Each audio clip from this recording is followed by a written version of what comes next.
সবাইকে স্বাগত জানাচ্ছি পাওয়ার টক অনুষ্ঠানে। আমরা সামিট পাওয়ার টক অনুষ্ঠান আজকে একটু অন্য জায়গা থেকে করছি। সকলেই জানি গতকাল সামিটের একটি বড় প্রকল্প চুক্তি স্বাক্ষরিত হয়েছে। 583 মেগাওয়াট ক্ষমতার কম্বাইন্ড সাইকেল বিদ্যুৎ কেন্দ্র বাস্তবায়নে সামিটের সঙ্গে জি কনসোর্টিয়ামের একটি প্রকল্প চুক্তি স্বাক্ষরের অনুষ্ঠান আমরা দেখিয়েছি।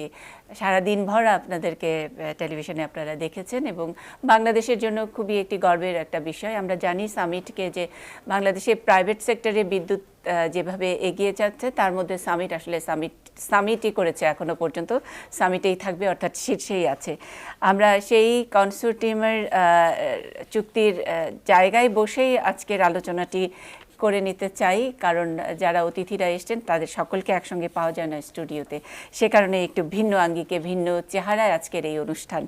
আমরা যাদেরকে পেয়েছি এই ছোট্ট স্টুডিওতে, আমাদের সঙ্গে ডক্টর তৌফিক ইলাহি বীর বিক্রম আছেন, জ্বালানি বিষয়ক উপদেষ্টা মাননীয় প্রধানমন্ত্রীর।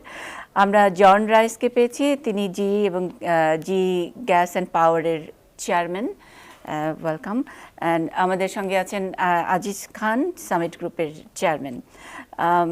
স্যার, আমি একটু আপনার কাছ থেকে প্রথমে শুনবো আমাদের বিদ্যুৎ যেভাবে এগিয়ে যাচ্ছে, পাওয়ার সেক্টর যেভাবে এগিয়ে যাচ্ছে এবং আমরা বলছি যে প্রাইভেট পাবলিক পার্টনারশিপ, সেখানে আজকের যে চুক্তিটি হলো, আপনি এটাকে কিভাবে মূল্যায়ন করছেন? ধন্যবাদ মনীষা। আসলে মনে রাখতে হবে যেটা আজকের আলোচনায় এসেছে, যে বেসরকারি খাতকে বিদ্যুৎ উৎপাদনে অংশগ্রহণ সুযোগ দিয়েছিলেন মাননীয় প্রধানমন্ত্রী শেখ হাসিনা তার প্রথম টার্মে 1997 সালে। তখন কিন্তু এই উপমহাদেশে কেউ আমাদের মতো বিডিং করে কোনো পাওয়ার বা প্রকিউর করতে পারেনি, এবং আমাদের ডকুমেন্টগুলো যেটা সামিটও ইউজ করেছে, power purchase agreement, fuel purchase agreement, সবগুলো কিন্তু আমাদের ডকুমেন্ট। শুধু আমরা এই ব্যাপারে পুরনো অভিজ্ঞ। এখন আপনি যে প্রশ্ন করলেন, বাংলাদেশ 2009 সালে যখন মাননীয় প্রধানমন্ত্রী দায়িত্বভার গ্রহণ করেন তখন 45% লোক বিদ্যুৎ পেত। আজকে প্রায় 92-এর উপরে লোক বিদ্যুৎ পায়। আমাদের দেশে প্রায় 6 মিলিয়ন সোলার হোম সিস্টেম আছে, যেটা পৃথিবীতে সবচেয়ে বড় সোলার হোম সিস্টেম। আমাদের দেশে 1 মিলিয়ন ইলেকট্রিক ভেহিকলস আছে। টেসলা বানাবে তার আগে কিন্তু আমাদের গ্রামে গঞ্জে electric vehicles, very high occupancy electric vehicles. কিন্তু সুতরাং প্রাইভেট, এগুলো কিন্তু এর মধ্যে প্রাইভেট সেক্টর উদ্যোগী রয়ে গেছে মুখ্য। আমরা আমাদের প্রধানমন্ত্রী শেখ হাসিনা বলছেন পাবলিক এবং প্রাইভেট সেক্টর মিলিয়ে আমরা অগ্রসর হব। তাদের মধ্যে অনেক বেশি ইনোভেশন আছে, উদ্যম আছে, আমরা তাকে সমর্থন দিব এবং এখানে বিদেশি বিনিয়োগকে আমরা সম্পৃক্ত করব, যেখানে অনেক এর ক্ষেত্রে সামিটই নিয়ে এসেছে। তো সামিট এখন সামিটে উঠে গেলে তো শেষ হয়ে যাবে। সুতরাং the Summit should be very high. তারা সবচেয়ে বড় প্রাইভেট সেক্টর থেকে বিদ্যুৎ তৈরি করছে এবং আমাদের সামনেও যাত্রা অনেক বেশি।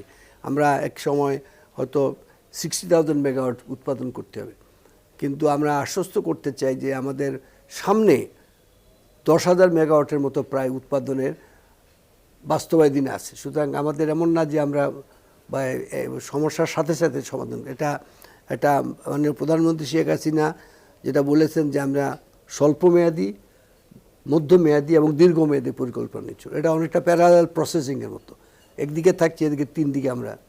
সেই আপনারাই বাংলাদেশের জনগণই বলবে যে আমরা কতদূর সফল হয়েছি। বাট আমরা মনে করি আমরা সামিটের মতো প্রাইভেট অর্গানাইজেশন তো আমরা তৈরি করতে পেরেছি। সফলতার কথা আমাদের সমর্থনে তো আজকে সামিটটা তো বড় হচ্ছে। একটা প্রশ্ন আমার আছে যে আমরা যখনই এই সেক্টরের কথা বলি, যেটা আমাদের সিনিয়র সচিব বলছিলেন, বিদ্যুৎ বিভাগের সিনিয়র সচিব বলছিলেন যে যখন নাকি অন্তত মাত্র 500 মেগাওয়াট ছিল 71 সালে, আমরা এখন সক্ষমতা প্রায় 20,000 মেগাওয়াটের দিকে আমরা গেছি এবং অল্প সময়ে গত 10 বছরে আমাদের এই গ্রোথটা। আমরা বলছি টিম ম্যাটার্স। আমরা টিম লিডারকে জানি, মাননীয় প্রধানমন্ত্রী এটার মন্ত্রী, পূর্ণমন্ত্রী, এবং আপনার অ্যাডভাইস এবং আপনি প্রথমে যখন নাকি প্রাইভেট সেক্টরকে ইনভেস্ট করার যে সুযোগটি হলো 96-এ, আমি মনে করতে পারি যে আপনার যে আইডিয়া ছিল সেইভাবে আপনি এগিয়েছেন। টিমের সঙ্গে তো প্রাইভেট এবং পাবলিক সামিট এবং অন্য যারা প্লেয়াররা যারা আছে বাংলাদেশের প্রাইভেট সেক্টর, এই টিমমেটদেরকে আপনি কিভাবে জাজ করছেন? আমরা অন্যান্য সেক্টরের সঙ্গে যদি তুলনা করি, অন্য সেক্টরগুলোও কিন্তু সেইভাবে আগায়নি। আমি ঠিক অন্য সেক্টর বা মন্তব্য করাটা আমি জার্নালিস্ট হিসেবে স্যার এই তুলনাটা করবই। আমি দৃষ্টতা নেই, কিন্তু আমার মনে হয় আমরা বোধহয় বেশি আগেই শুরু করেছিলাম। যেমন আমাদের যদি বলেন পোর্টের কথা বা রোড নেটওয়ার্ক বা ব্রিজেস বা রেলওয়ে, এগুলো তো পরে হয়েছে। আমরা এই বিদ্যুতের খাতে আগে অগ্রসর হয়, আমরা অনেকটা সামনে আছি। কিন্তু আমি আশা করব আমাদের পাবলিক প্রাইভেট পার্টিসিপেশনের জন্য একটা অথরিটি হয়েছে, পিপিএ। তারা কিন্তু অনেক প্রজেক্ট এখন হাতে নিয়েছে এবং হয়তো ইনশাআল্লাহ 5-7 বছর পরে দেখা যাবে যে তারা আমাদেরকে ধরে ফেলেছে। আমরা আশা করি, আমরা অনেক সময় সামিটের উদাহরণ দেই রোল মডেল হিসেবে, যে দেখো প্রাইভেট সেক্টরে যদি আমাদের দেশেরই একটা কোম্পানি হাঁটি হাঁটি পা পা করে শুরু করলো, এই 25 বছরে যুবক হওয়ার আগেই তারা কিন্তু অনেক বেশি উপরে উঠে গেছে। সেটা আমি আশা করি এবং আর তাদেরকে আমি অনুরোধ করব যে সামিটও যদি ডাইভার্সিফাই করে, পাওয়ার থেকে তারা যদি অন্যান্য ইনফ্রাস্ট্রাকচারে যায়, তাহলে তাদের জন্য ডাইভার্সিফিকেশন হয়, আমরাও তারা হয়তো এখানে উদ্যোগী ভূমিকা পালন করতে পারি। সেই জন্য আমি তাদেরকে ধন্যবাদ জানাই যে সামিট এলএনজি এটা একটু ভিন্ন ধরনের, তো এলএনজি মার্কেটে তারা একটা এফএসআরইউ প্রোভাইড করবে। আমি আশা করি আমাদের চেয়ারম্যান আছেন এখানে, নতুন নতুন জায়গায় আপনারা যাবেন। আমি একটু আগে কথা বলতেছিলাম আমাদের যে বঙ্গবন্ধু স্যাটেলাইটের যে কাজ করেছেন আমাদের বাংলাদেশি সায়েন্টিস্ট, তো আমি বললাম যে আমাদের একটা স্যাটেলাইট, উনি বললেন আমাদের এটা তো আমাদের স্যাটেলাইট। আমি বললাম না, আমাদের বাংলাদেশ থেকে আমরা উইল স্যাটেলাইট করবো, will be our own launcher. তো সেইগুলো এরকম প্রাইভেট সেক্টর থাকলে ইনশাআল্লাহ আমরা করতে পারবো। বড় বড় প্রজেক্টের কথা আমরা আজিজ খানের কাছে শুনবো, তার আগে John Rice ji, here in Bangladesh is from like 1974. Several decades, yes. Yeah. And so far I get your address in this ceremony. You said that this is your contribution to Bangladesh. Is that contribution or business? Well, I think it's both. You know, and we like to think we can contribute to Bangladesh in many ways. It's not just gas power, but other businesses, and also through the development of human capital and exchanging ideas with good partners like Summit, so that, you know, we can make 1 + 1 = 3. Combination of technical capabilities, products, but also the way we each do business. So I think, and I think Bangladesh should expect that from all the companies that come here. It's not just about a product or a technology. It's a bigger relationship. So how do you look at Bangladesh in terms of investment or in terms of business, doing business? We're very encouraged. You know, we've been partners with Summit for a long time. I talked about this project having a 4-year lifespan, but our relationship with Aziz and the Summit team goes back much longer than that. We also see how the government has created a set of rules that are consistent and consistently applied when it comes to the power sector. So for us as a company and for an investor, for the companies that have invested in this project, that means the world, you know, because it doesn't work that way in a lot of countries. And when it does, you attract capital. And that's exactly what this project has done. And this gentleman to my right was at the very beginning of it. But that's what you have to do if you want foreign capital to come and invest in your country. You've got to create a set of rules, look out a long way and say, here's what we want it to look like, and then live by those rules. And when that happens, good things can happen. So all the rules is comfortable for doing business, right? I think Munisha also wants to mean how you are going to integrate backwardly in Bangladesh. Well, workshop facilities. I Yeah, guess you are saying. human resources. well, like, sure. And I mean, also physical infrastructure. Yeah, and if we talk about the product, your product is a highly quality product and high-end product. So, is Bangladesh is the destination for your high-quality, highly efficient product? Well, sure. I mean, in terms of how much you would localize here, that would depend over time and the size of the market, because you can't localize if the market is one or two, because you train people to do the work, and then once the one or two are done, they don't have anything to do, and you have to stay current. But as the market, not just in Bangladesh, but in the region grows, then you can think about all sorts of things related to production in a location like Bangladesh. So the important thing is to grow the market, work with partners that have that mindset, and then you can see what happens. And I would look forward to manufacture turbines here. Yeah. If it can happen next door, why can't we do it? We are 160 million people, a lot of engineers here, qualified people here. You need to buy a lot of those turbines. We'll sell it elsewhere. No, we'll sell it elsewhere. ওকে, আজিজ খান, আমি একটু শুনতে চাই আপনার বড় বড় প্রজেক্টগুলোর কথা। মানে আজকে যেই চুক্তি, মানে বিভিন্ন সেক্টরগুলো মিলে আমরা একটা কম্বাইন্ড চুক্তি স্বাক্ষরের একটা অনুষ্ঠান দেখলাম আমরা। এলএনজির টার্মিনাল হচ্ছে, মানে সামিটকে সামিটের মতন করে ব্যাখ্যা করতে গেলে আজিজ খান কেমন বলবেন? আমরা তো একটা বিরাট সুযোগ পেয়েছি। পৃথিবীর ইতিহাসে এরকম সুযোগ খুব কম কোম্পানি পেয়েছে, যে একটা দেশ, বাংলাদেশের মতন একটা দেশ, 170 মিলিয়ন পিপল, সেখানে একজন লিডারশিপ এসছেন, মাননীয় প্রধানমন্ত্রী স্যারের মতন অ্যাডভাইজার আছেন, বিদ্যুৎ উন্নয়ন বোর্ডের মতন কর্পোরেশন আছে, যারা নাকি এই 3,000 3,500 মেগাওয়াট থেকে 20,000 মেগাওয়াটের দিকে আপনি যেটা বললেন সেদিকে এগিয়ে গেছে। সেখানে একটা সুযোগ পাওয়া একটা বিরাট সৌভাগ্যের কথা। সেই সুযোগের সদ্ব্যবহার করার জন্য আমরা বাংলাদেশের ম্যান পাওয়ার পেয়েছি। বাংলাদেশের লোকজন অনেক সময় বলা হয় যে অত বেশি কাজ করতে চায় না, আমি সেটা দেখিনি। আমার জীবনে আমি আজকে 65 বছর বয়স হচ্ছে প্রায়, এই 65 বছরে দেখেছি যে 20 বছর বয়সে থেকে ব্যবসা করি, প্রত্যেকটা লোক কাজ করতে চায়, তারা কাজ খুঁজছে। তাদের এই 170 মানে 340 million hands, those hands R wanting to work, তাদের হাত শিরশির করছে কাজ করার জন্য। তো আমি বাংলাদেশের লোকজনকে প্রথম মনে করি যে তারা খুব হার্ডওয়ার্কিং, সেটার জন্য আমরা কাজ করতে পারছি। আর দি টেকনিক্যাল প্রভেস স্যার যেটা বললেন, আমাদের এখানে দেশে বাঙালিরা পুরো ইন্ডিয়ান সাবকন্টিনেন্টের প্রত্যেকটা নোবেল প্রাইজ পেয়েছে। আমাদের এখানে চিন্তাবিদ আছে, আমাদের এখানে হার্ডওয়ার্কিং লোক আছে। তো সেই সুযোগগুলো আমরা পেয়েছি। সাথে সাথে একটা নতুন সুযোগ আমরা summit has specially received is the ability to get capital at a very low price. Thanks to GE Corporation, thanks to Wärtsilä Corporation, thanks to previously El Paso Corporation, thanks to International Finance Corporation, IFC, Standard Chartered Bank, DEG, FMO,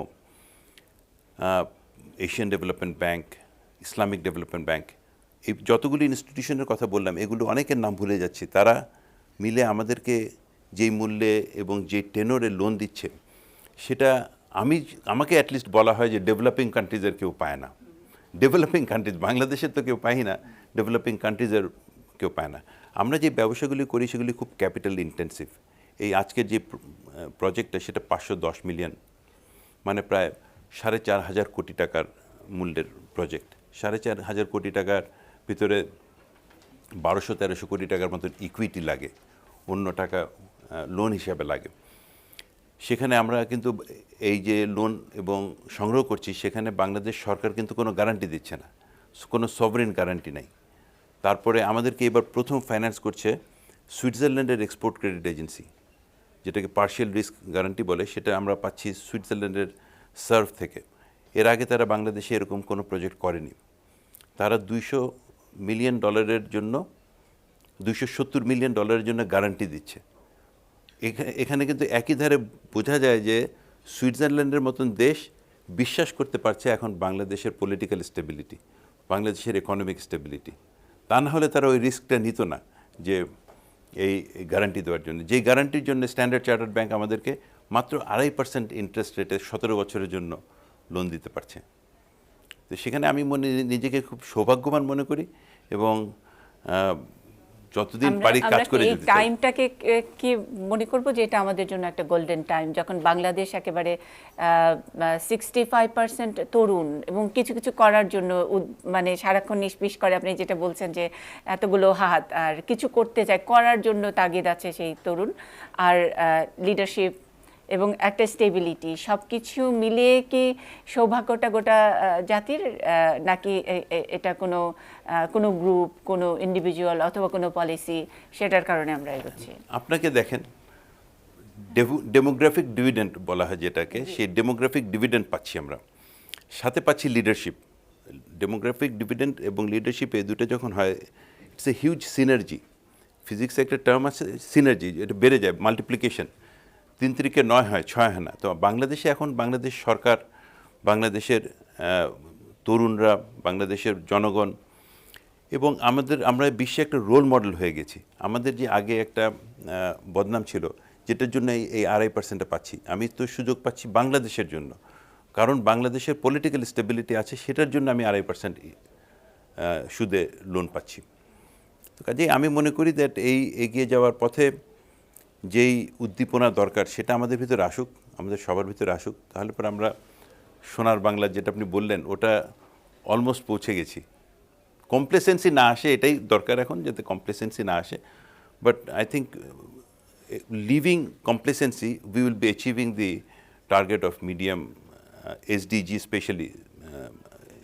আমাদের এখন United Nations থেকে যে sustainable development goals করা হয়েছে 2030 ভিতরে, মাননীয় প্রধানমন্ত্রী 2021-এর জন্য যে ভিশন দিয়েছেন বাংলাদেশের 50 বছরের জন্য, each of those goals and visions we will be able to achieve.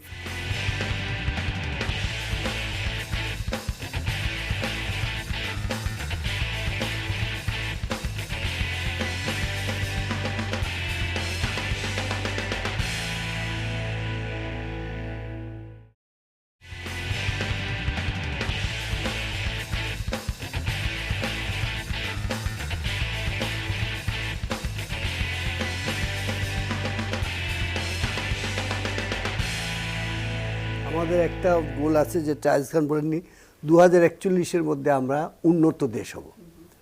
অর্থ এই না যে অত বড় মাথাপিছু আয় হবে, কিন্তু সবাই খেতে পারবে, পড়তে পারবে, স্কুলে যাবে, যে যার পোটেনশিয়াল মিট করতে পারবে। এই যে আপনি যুবক সম্প্রদায়ের কথা বললেন, এই জন্য এটা আমরা তাড়াতাড়ি করতে চাই। আজকে যারা যুবক তারা যেন সুযোগ তাড়াতাড়ি পায়, লেখাপড়া করতে পারে, স্বাস্থ্য ভালো থাকে, খেলাধুলা করতে পারে, তাদের মন মানসিকতার উন্নতি করতে পারে, ক্রিয়েটিভ হতে পারে, ইনোভেট করতে পারে।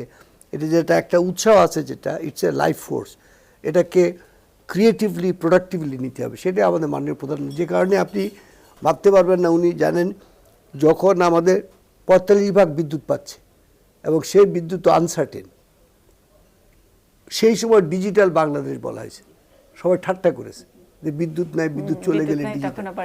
এই যে সাহস নিয়ে প্যারালাল মুভ করা, এটা মাননীয় প্রধানমন্ত্রী শেখ হাসিনার বড় একটা নেতৃত্বের রোল, এবং প্রাইভেট সেক্টর এখানে হাত মিলিয়েছে। সো উই হ্যাভ এটা ক্লিক করেছে, এন্ড ইনশাআল্লাহ উইল মুভ ফরওয়ার্ড। স্যার, আমি আপনার কাছে এই প্রশ্নটা করি। আমি ভেবেছিলাম যে আজিজ খানের কাছে প্রশ্ন করব। আমরা এখানে এই টেক্সটটাতে এখানে পড়ছি যে summit embarks upon investing $4 billion in the next 5 years to eradicate poverty, create employment and support to Bangladesh achieve SDGs. আপনিও কি তাই মনে করেন কিনা যে প্রভার্টি, আপনি বললেন যে 2041-এর মধ্যে আমরা উচ্চ আয়ের দেশে যাব, এবং সেটা নট দ্যাট যে মাথাপিছু আয়টা আমাদের বাড়বে, বাট সবার মধ্যে এক ধরনের সমতা আসবে, ধনী গরিবের যে পার্থক্যটা, সেটা নিয়েই তো সবসময় পলিটিক্যাল আনরেস্টের কথা বলি, সেটাতে যায়। এখানেও কি প্রাইভেট সেক্টর কন্ট্রিবিউট করছে বলে আপনার মনে হয়? মানে আজিজ খান এবং সামিট যে ক্লেমটা করেছে, সেটা কি স্যার আপনি অ্যাডমিট করেন কিনা? অবশ্যই, অবশ্যই, যে ওনাদের বিভিন্ন প্রতিষ্ঠানে বাংলাদেশের ইয়াং মিডল এজের ইঞ্জিনিয়ার্স, টেকনিশিয়ান এরা কাজ করতেছে, এরা বড় একটা মানব সম্পদ গড়ে উঠতেছে। এ দেখা যাবে ওনার প্রতিষ্ঠান থেকে বের হয়ে আরেকজন আরেকটা কাজ করবে। সো এটা স্নোবলিং এফেক্ট হয় এবং আমাদের সরকারি প্রতিষ্ঠানে একটা সীমাবদ্ধতা থাকে, ওনারা অনেক বেশি নিজেরা ক্রিয়েটিভ হতে পারে। সুতরাং আমি অবশ্যই মনে করি এ ধরনের ব্যবসায়িক প্রতিষ্ঠান শুধু আয় করে না, একটা একটা আবহ সৃষ্টি করে দেশের মধ্যে, যেটা দিয়ে অন্যরা অনুপ্রাণিত হয়। এটা একটা রোল মডেল না থাকলে হয় না। এখন কেউ বললেই বলে আচ্ছা সামিটের মতো হতে পারো না কেন? সেই জন্য এগুলো খুব দরকার যে কতগুলো রোল মডেল হবে প্রাইভেট সেক্টরে, পাবলিক সেক্টরে হবে অবশ্যই। তাতে আমরা তাহলে যেগুলো বললাম যে পোটেনশিয়ালগুলো আমরা রেজ করতে পারবো, যেটা আমাদের সবচেয়ে বড় উদ্দেশ্য। John Rice, what is your next planning regarding business in Bangladesh? In Bangladesh? As a new idea, Well, new opportunity you are The power sector is a large part of it, but we, and because we see that pipeline and we see the promise of, projects that can actually happen. There's a lot of places that talk about projects, but they don't make them happen. And when you look at the pipeline that has been established in this country, and Summit is in the middle of a lot of it, it's very promising. And so we want to work hard to be part of it. We're friends, but he's a very tough negotiator, and that's the way it should be. And we know that the power has to be delivered here reliably and at the lowest possible cost. And we're going to do our part to support that mission. So are you going to present Bangladesh as your case study, is a role model for your good business or something? Yes, we talk about Bangladesh in very encouraging ways around the country, around the company back in the United States, for the reasons I discussed before. And an emerging market that wants to attract foreign capital and create investment in infrastructure should follow a lot of the processes that you see here. Sir, আমি একটা জিনিস, আপনি পিপি এর কথা বললেন, কিন্তু আমরা জানি যে গত 10 বছর ধরে যখন নাকি পিপিপির ব্যাপারে কিন্তু আমাদের মাননীয় অর্থমন্ত্রী, আগের অর্থমন্ত্রী বারবার করে উনি জোর দিয়েছেন, সেইভাবে পিপিপি নিয়ে আমরা তেমন কিছু জোর গলায়, উচ্চ গলায় তেমন কিছু বলতে পারিনি। বাট পাওয়ার সেক্টরে এসে এটা একটা নতুন চেহারা দেখি। এই গ্যাপটার কি কোনো কারণ আছে? একটা হলো যে আমরা আগে থেকে পাওয়ার সেক্টরে এগুলো সামিটের সাথে যেগুলো কিন্তু পিপিপি, পাবলিক প্রাইভেট পার্টিসিপেশন, এবং ডকুমেন্টেশন হয়েছে আগে, যেটা ব্যাংকেবল, ফান্ড রেজ করা গিয়েছে। অন্য যেগুলো ইনফ্রাস্ট্রাকচারে তাদের ডকুমেন্টেশন করা বা এটাকে তৈরি করা, যদিও আমাদের এখান থেকে তারা সাহায্য পেয়েছে, আর সরকারের কতগুলো সীমাবদ্ধতা থাকে, যেটা আমরা এখানে উত্তরণ করেছি। আমাদের একটা emergency energy and power act হয়েছে, সেই অ্যাক্টের ভিতর দিয়ে আমরা দ্রুত অগ্রসর হওয়ার পথ খুঁজে পেয়েছি। কেননা বাংলাদেশের মানুষ ফল চায়, হিসাব করে যে এটা না করলে কাউন্টারফ্যাকচুয়াল আর্গুমেন্ট যেগুলো হয় না, এটা না করলে ওটা করলে হতো, ওটা করলে হতো না। বাংলাদেশের মানুষ, সাধারণ মানুষ সুফল দেখতে চায়, ঘরে বিদ্যুৎ চায়, বা খেতে ফসল চায়, বাচ্চাদের স্বাস্থ্য চায়। সো আমাদের মাননীয় প্রধানমন্ত্রী ওই চিন্তা করায় আমরা যেমন ইমার্জেন্সি একটা থাকায় আমরা অনেক সহজে নেগোশিয়েট করে দিতে পেরেছি। এটা যুক্তির উপর, কিন্তু যেমন আমরা সামিটের সাথে যখন নেগোশিয়েট করব আমাদের বেঞ্চমার্ক জানা আছে যে কি হতে পারে প্রাইস হলে। সুতরাং আমরা এমন না যে এখন যদি বলা হয় যে আজকে টেন্ডার করলে 2 মাস পরে আবার টেন্ডার, এর কোনো যুক্তি নাই তো। বিকজ আজকে যে প্রাইস রিভিল্ড হয়েছে এটা তো কালকে যে 2 মাস পরে বদলাবে না। তো এই সুযোগটা নিয়ে আমরা মনে হয় বেশি ভাগ্যবান যে অন্যান্য সেক্টরের চেয়ে। কিন্তু অন্যান্য সেক্টর এখন পিক আপ করতেছে। আপনার দেখেন আমাদের স্পেশাল ইকোনমিক জোনগুলা দ্রুত অগ্রসর হচ্ছে, এবং বড় বড় মিরাসরাইতে একটা বড় ইকোনমিক জোন হবে আমাদের, যেটা আপনি বললেন এফএসআরইউ হচ্ছে। সুতরাং আমরা এলএনজি মার্কেটেও আমাদের চুক্তি হচ্ছে। এগুলো একটা অনেক কমপ্লেক্স অনেকগুলো আছে। যেমন পাওয়ারে আমরা হাত দিই খুব সহজ, আমি যখন এলএনজি মার্কেট নিয়ে আমরা আলোচনা শুরু করলাম আরও কমপ্লেক্স মনে হলো। তো সেই জন্য এগুলো আস্তে শিখতে শিখতে আমরা অগ্রসর হব। আমি আশা করি যে অন্যান্য এরিয়াতেও পাবলিক প্রাইভেট পার্টিসিপেশন নেয়। এই জন্য আমি তো চাই সামিটের মতো কোম্পানি স্যার, যদি এসে আপনাকে- সাহস করে একটা পোর্ট নিয়ে নেয়, জি। একটা এয়ারপোর্ট নিয়ে নেয়, বাহ। তাহলে এটাই একটা আই ওপেনার হবে। কিন্তু নিশ্চয়ই। ওনারা তো পাওয়ারফুল হয়ে গেছেন, তো আর অন্য জায়গায় যেতে চান না।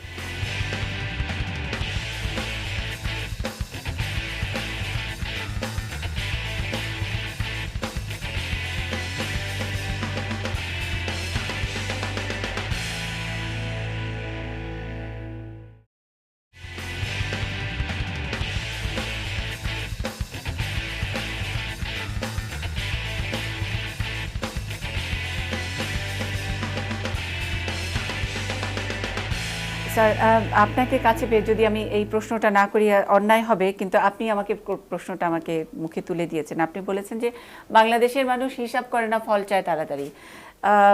আমি যদি এলএনজির কথা বলি, এখন এলএনজির গ্যাস আমাদের পাইপলাইনে, এবং এলএনজি নিয়ে যখন যতই কথা বলেছে যে এটা তো অনেক এক্সপেন্সিভ গ্যাস, এখন আমরা বার্নারে দিচ্ছি।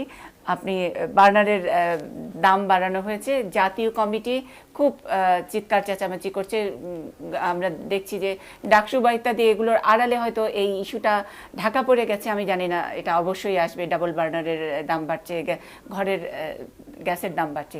আমরা তো আসলেই দামি গ্যাস পোড়াচ্ছি এবং সেটার দামটা বেড়ে গেছে। এটা স্যার আপনি কিভাবে হ্যান্ডেল করবেন, আর এটা কতখানি যৌক্তিক? মানে আমাদের, আমি জানি না কত কোন দেশে প্রধানমন্ত্রী বক্তৃতা দিয়ে, যখন জাতীয় লেভেলে বক্তৃতা দেন, উনি বলেন যে আপনারা সুইচটা অফ করবেন, ফ্যানটা চালাবেন না।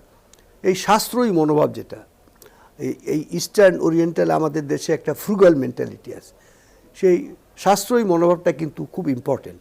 আমি যদি চুলা ব্যবহারে সাশ্রয়ী হই, আমি যদি পানি ব্যবহারে সাশ্রয়ী হই, আমি যদি বিদ্যুৎ ব্যবহারে সাশ্রয়ী হই, তাহলে অনেক কম নিয়ে আমরা বড় হতে পারি।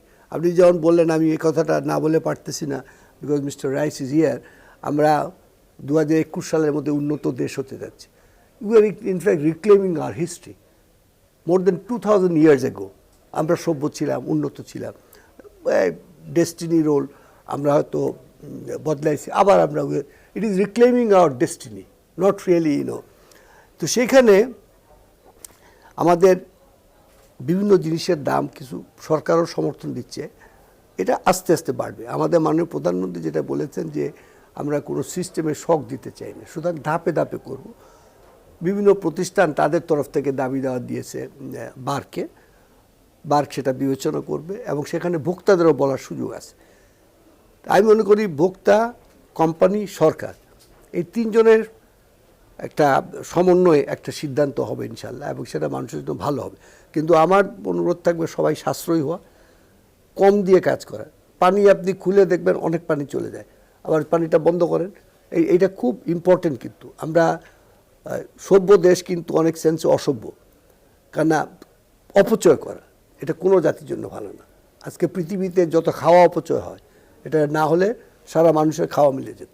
সুতরাং এই মনোভাবটাকে যদি আমরা রাখি, তাহলে দেখবো আপনার পকেটের, আপনি যদি এফিশিয়েন্ট বাল্ব ইউজ করেন, আপনি যদি মিটার লাগান চুলায়, আপনি যদি অহেতুক খরচ না করেন, আপনি দেখবেন আমরা যে দাম বাড়াবো, আপনার মাসের ব্যয় বাড়বে না। অনেক ধন্যবাদ স্যার। আমি আজিজ খান, একেবারে শেষ মন্তব্য, আপনি কি বলবেন? আপনাকে নিয়েও প্রত্যাশা, যে স্যার কথা বললেন যে একটা প্রাইভেট এয়ারপোর্টের কেন দায়িত্ব নিচ্ছে না আমরা এই সেক্টরেই, আর অন্য কোনো স্বপ্ন আমাদেরকে সামিট অন্য কোনো স্বপ্নে নিয়ে যাচ্ছে কিনা, খুব ছোট করে স্যার। দেখেন, প্রথমত তো আমি বলতে চাই যে বাংলাদেশে শুধুমাত্র বিদ্যুৎ খাতে কিংবা এনার্জি খাতেই অর্জন হয়নি। বাংলাদেশের ডিজিটাল বাংলাদেশ স্যার যেটা বললেন, সেখানে সামিট 40,000 কিলোমিটার ফাইবার অপটিক লে করেছে গত 7-8 বছরে। আজকে প্রায় 60% টেলিফোন কিংবা 60% ইন্টারনেট সামিটের ফাইবার অপটিক দিয়ে যায়, এবং আমাদের কোনো ডাউন টাইম অলমোস্ট নেগলিজেবল। প্রত্যেকটা ফোন কোম্পানি আমাদের এটা নিয়েছে। আমরা এখন ওখানে টাওয়ারের লাইসেন্স নিয়েছি, বাংলাদেশ সরকার থেকে আমরা টাওয়ারের লাইসেন্স পেয়েছি। সেই লাইসেন্সের মাধ্যমে আমরা আশা করছি যে আগামী 5 বছরে আমাদের 7 থেকে 10,000 টাওয়ার হবে, যে টাওয়ারটা প্রত্যেকটা ফোন কোম্পানি ব্যবহার করতে পারবে, যাতে নাকি ইনফ্রাস্ট্রাকচারটা ওয়েস্টেজ না হয়, 4টা কোম্পানি 4টা টাওয়ার করতে না হয়।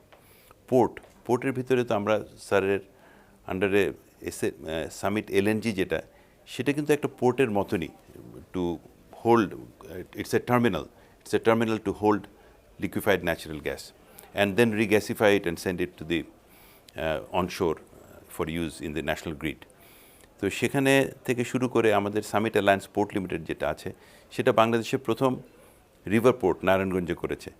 আমাদের বাংলাদেশের সামিট অ্যালায়েন্স পোর্ট লিমিটেড প্রথম ইন্ডিয়াতে আদানি এবং অন্যান্য বিশ্বমানের কোম্পানিকে হারিয়ে আমরা আইএফসির করা টেন্ডারে, মানে যাতে নাকি, আমি এই জন্য বলতে চাচ্ছি যে কোনো রকম ওখানে কোনো রকম ভুলভ্রান্তিও হবার সুযোগ ছিল না, তাদের এসে আমরা কলকাতাতে গার্ডেন রিচ প্রতিযোগিতার মাধ্যমে গার্ডেন রিচ পোর্টটা পেয়েছি এবং সেটা বর্তমানে চালু আছে। আমি আশা করব কোনো একদিন আপনি যাবেন কলকাতায় যে আমাদের সে পোর্ট দেখবেন যে ইন্ডিয়ার সরকার ও ভারত সরকারও খুশি যে আমরা এটা পেয়েছি এবং এরকমভাবে কাজ করতে পারছি। ভেরি সুন আমরা চাচ্ছি যে নারায়ণগঞ্জ থেকে ডাইরেক্টলি ওখানে থেকে যেই সমস্ত জিনিসপত্র আসে সেগুলো যাতে আর বেনাপোল দিয়ে না এসে পোর্টের মাধ্যমে আসে, তাহলে পরে এমিশন অনেক কম হবে, অনেক বেশি মালামাল যাতায়াত করতে পারবে একই সাথে একই জাহাজে। রিভার নেটওয়ার্ক নিয়ে, জি স্যার। তো সেটা শুরু হচ্ছে খুব শিগগিরই রিভার। না, আপনাদের পোর্ট যেটা কলকাতা থেকে আনার কথা, রিভার দিয়ে আনার কথা ভাবছেন না রেলওয়ে না রোড দিয়ে? রিভার দিয়ে। সো ইটস ভেরি ইম্পর্টেন্ট আমাদের নদী পোর্টটাও। আমরা তো ইনফ্রাস্ট্রাকচারে আছি, তারপরে আপনি সোশ্যাল ইনফ্রাস্ট্রাকচারে দেখেন বাংলাদেশের যে উন্নতি সোশ্যাল ইনফ্রাস্ট্রাকচারে গত 10 বছর, সেটা সারা বিশ্বে রোল হয়ে গেছে। সারা বিশ্বে মানে ইউনাইটেড নেশনস বলছে যে এত তাড়াতাড়ি কীভাবে এই অবকাঠামোগুলি সোশ্যাল ইনফ্রাস্ট্রাকচারগুলোকে তৈরি করা গেছে বাংলাদেশে। তো কাজে আমি মনে করি যে বাংলাদেশের উন্নতি অনেক তাড়াতাড়ি হবে অন্যান্য দেশ থেকে। বাংলাদেশের বড় লোকরা, আমরা পর্যন্ত সবাই, আমি নিজেকে গরিব বলছি না, কিন্তু তাদের সবাই কাজ করে 40-45 বছর ধরে কাজ করে এইখানে আসতে হয়েছে। কারো কোনো কমোডিটি নাই, কিংবা কারো কোনো গ্যাস ফুরে বের হয়ে গেছে সেটা কেউ মালিক, সেই জন্য সে বড়লোক হয়ে গেছে, কিংবা একজন লোকের পরিশ্রমের ফসল যেটাকে বলে, কিংবা একজন লোকের ইন্টেলেকচুয়াল প্রপার্টি, যেরকম বিল গেটসও হয়েছেন, অনেক ধনী হয়েছেন ওনার নিজের চিন্তার মাধ্যমে হয়েছেন। আমাদের এখানে কিন্তু আমাদের ইন্ডাস্ট্রি করে বড় হতে হচ্ছে, গার্মেন্ট ইন্ডাস্ট্রি। আমাদের বড় লোকরা হলো গার্মেন্ট ইন্ডাস্ট্রির মালিক। তো গার্মেন্ট ইন্ডাস্ট্রিতে তাদের লক্ষ লক্ষ লোককে এমপ্লয়মেন্ট করতে হয়। তারপরে তারা যে 5, 10, 20 বছর কাজ করার পরে তারা হয়তো একটা বিশ্বমানের ধনী হয়। কাজেই আমাদের বাংলাদেশের লোকজন সবাই মিলে কাজ করছে। এই সবাই মিলে কাজ করার ভিতরে যে আনন্দ এবং যেই ফাইনাল গোল, তবে আমি আশা করব যে প্রাইভেট সেক্টর আরেকটু ক্রিয়েটিভ হতে হবে। যেমন আমাদের জেনারেশন অ্যাড করতেছে, কিন্তু আমাদের পিক অফ পিকে অনেক তফাৎ। এখন আমরা আশা করব তারা আইডিয়া নিয়ে আসবে যে অফ পিক পাওয়ারকে আরো কেমন করে আরো এফিশিয়েন্টলি ইউজ করা। যেমন যদি রেলওয়ে হয় ইলেকট্রিক অপারেটেড, তাহলে অফ পিকে আমি বাড়াইতে পারি, বা যদি স্টোরেজের ব্যবস্থা করা যায়, বিভিন্ন রকম স্টোরেজ আছে, সেই স্টোরেজ হলে আমি অফ পিকটা স্টোর করতে পারি। আমাদের ইন্ডাস্ট্রিয়াল যেভাবে আমরা উৎপাদন করি, পিক পিরিয়ড বাদ দিয়ে যদি করতে পারি, তাহলে সস্তা বিদ্যুৎ হয় এবং ওইটার ফল যে কিন্তু সব মানুষ পায়। বা আরও একটু যদি ফ্রন্টিয়ার আইডিয়াজ হয়, আমি একজনকে বলছিও যে আমাদের পায়রা পোর্টের কাছে আমাদের জায়গাও আছে এবং আমাদের ইনিশিয়ালি আস্তে তাড়াতাড়ি একটু সচ্চিত, আমরা হয়তো অফ পিকে 1000 মেগাওয়াট দিতে পারবো। আমি দু একটা কোম্পানিকে বলছি তোমরা ব্লক চেইন মাইনিং করো এখানে। তো ব্লক চেইনে তারাও এটা ফাইবার অপটিকে আছে। এগুলো আমাদেরকে বিভিন্নভাবে চিন্তা করতে হবে যাতে আমাদের সমস্যাকে আমরা সমাধান করব, সাথে সাথে পৃথিবীতেও আমরা অনেক জায়গায় উদাহরণ করতে পারি। অনেক অনেক ধন্যবাদ। পৃথিবীতে বাংলাদেশ উদাহরণ, যেটা তৌফিক ইলাহি স্যার বলছিলেন যে আমরা আবারও ফেরত আসছি রবীন্দ্রনাথের ভাষায়, আবার বলছি যে আমরা আবারও যেখানে সভ্যতার একেবারে শীর্ষে ছিলাম, আবারও ঘুরে ফিরে নতুন রকমের, যদি কর্পোরেট বলি, নানান পথ বেয়ে আমরা এখন আবারও সেই সভ্যতার শীর্ষের দিকেই যাচ্ছি। সেটা সবাই মিলে, যেটা আজিজ খানের কথায় আমরা পেয়েছি।